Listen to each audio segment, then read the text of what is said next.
Hello guys, I am Charlotte Blue Beagle or Dylan Mashler, depending on who you see me as, and I have a special guest with me today. I have my chasing partner, Brandon Alexander. What's up, Brandon?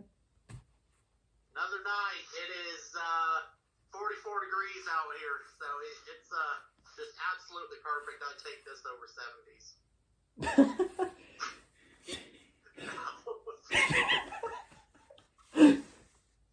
My mom would beg to differ. She would take the 70s over this. Yeah, I'm a 70s guy. But anyway, what are we going to get into? I forgot.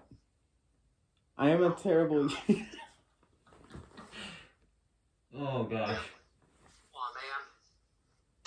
Oh, yeah. That's what... Okay. Basically the same thing as yesterday, except shorter and with audio.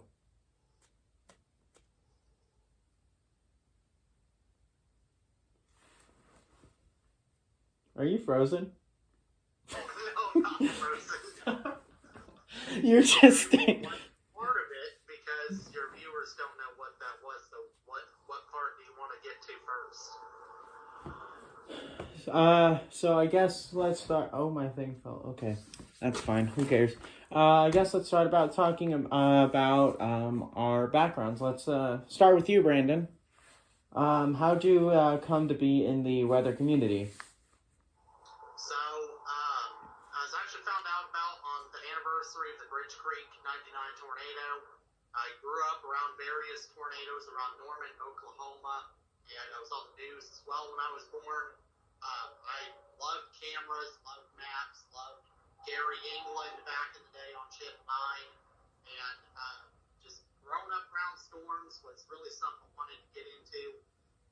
Something I actually didn't mention to you yesterday on our video that we're reshooting right now. Because we had no audio. Yeah.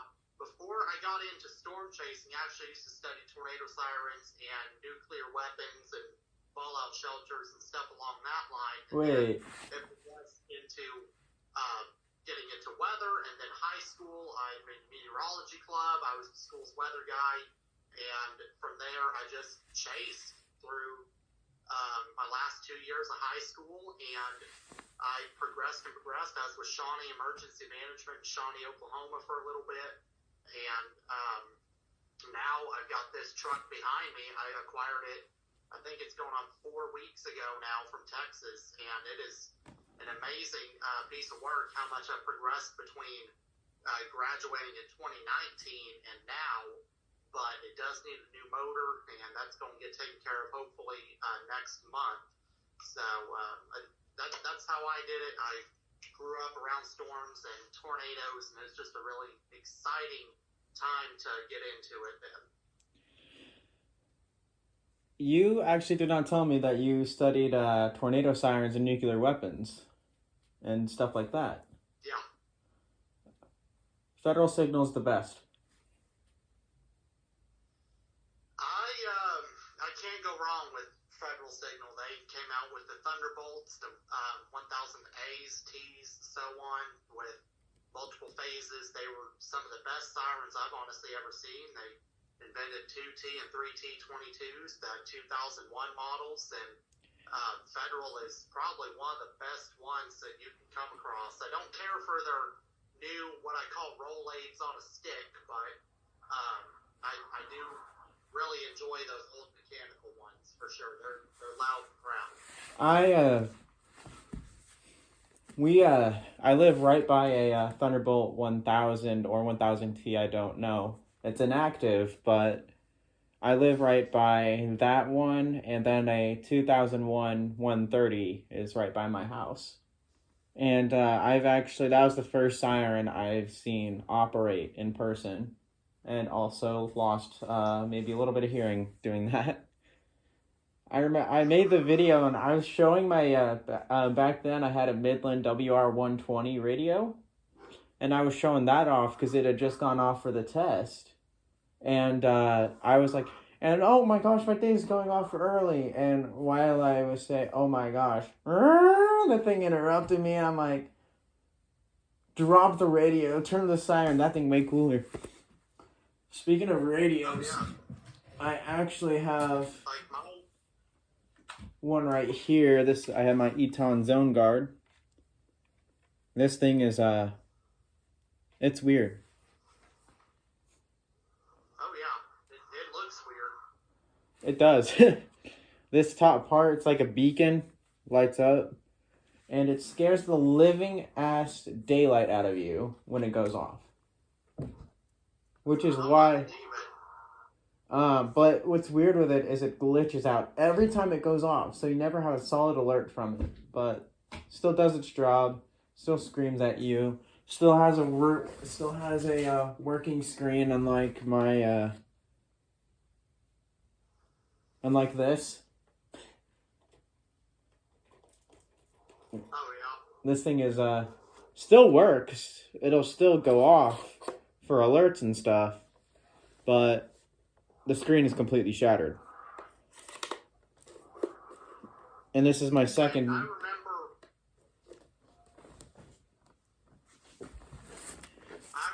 the first tornado sirens I'd ever grown up with were Wayland RX4s, and they were in the eastern half of Cleveland County, which is around Norman, Little Axe area. And I moved to Hera with my family when I was in high school as well, my early stages of high school. And at the fire station, there they actually had civil defense trucks still, which I found really interesting. And they had the second best siren you can come across, ACA, which is now AS. I think, Aren't they they? ACA Banshee there, like little bowler hat, and it's really interesting. And one day I was sitting at home, and I thought I heard a motorcycle outside winding up. I said, "What the hell is that, a motorcycle?" And I go outside, and it's that dang tornado siren. And then from there, I really got into researching sirens, and I got into studying like EAS alerts too and stuff. So that's what really set it off, was mostly that ACA Banshee. But my first video on my original YouTube was actually that RX4 Wayland, and it was caught on a flip phone, so a long time ago. I remember the first time I saw a Wayland siren. It was at a some kind of plant. I don't think it was a nuclear plant, but it was still something that required you to scream on the top of your lung or something. One day I want to go to Washington and see their sirens go off, because those are like the those are like the electric guitar custom chime. Yeah, they are. Yeah, and I think those are cool. I like how it's electric guitar. The probably best place to ever stand and listen to tornado sirens is honestly right between Norman and Moore, because you get to hear a little bit of both, and it's like a nice hum of all the different sirens between the two cities. It's really interesting. I will say something, like, as a standpoint of a tornado siren enthusiast and storm chaser, to us, that is music to our ears, because A, it means, heck yeah, let's jump into action and shit's getting real, and B, hey, the siren's going off. I remember the first tornado warning in this house was it had started off with, like, I had been monitoring this system all day. I was like, this thing is developing quick, and like it's starting to fire up, and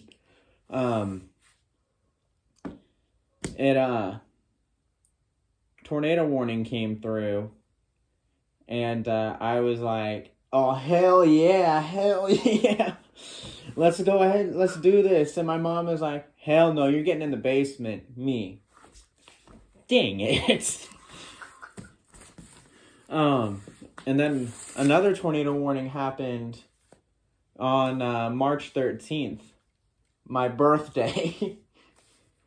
And that was the Man. best birthday gift I ever got. Because now my mom is like, if they don't say like there's a tornado touching down near our house, we don't like go into the basement just yet unless there's like a confirmed tornado. Because either way, if they say a confirmed tornado, you still have like a 15-minute lead time or whatever. Or what I like to call the, oh my gosh, we better scramble or we're all gonna die. Yeah. Like, the bad thing is, with the Oklahoma City Metro, and this was passed, I think it was a few years ago or so, is with a tornado warning or emergency in the Oklahoma City Metro, they will not sound the sirens for the entire city. They will only do it in sections based on what the track line is.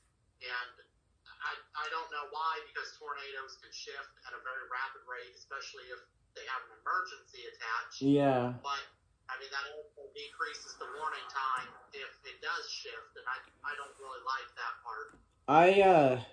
This is coming from a standpoint of, so I'm going to tell a little story here about the one tornado warning where I did willingly go to the basement. And that was because it was a late night event. It kind of tapered off and I thought, this is it. Didn't really do anything. I'm going to head off to bed. 2 seconds after I lay my head down, my WR120 started screaming at me. And I usually have it set to where all the other alerts are on silent. Unless I know that there's going to be a threat. And I had silenced all the other alerts. So when I heard it going, I'm like, oh shit, you can't silence the tornado warnings.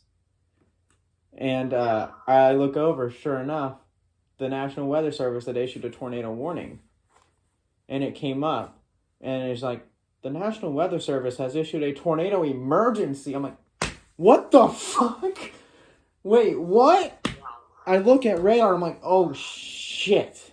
That thing is, no. And you could see it was big. You could see the rotation was massive. But oh yeah. And so I'm like, tornado emergency. If I'm caught out in this thing, even if I know what I'm doing, I'd probably die. So I'm like, all right, run down. Emergency, if you're not in a rated shelter or below ground, you're not going to make it more than likely.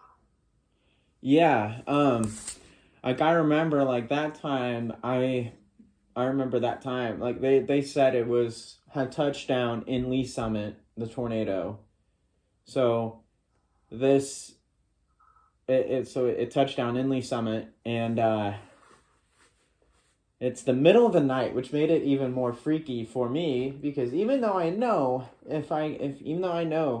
having the general knowledge that every storm chaser has, I hope, unless you're an idiot and goes out there and not know what you're doing, you usually can tell when a tornado's nearby, because you can hear it and you can feel it.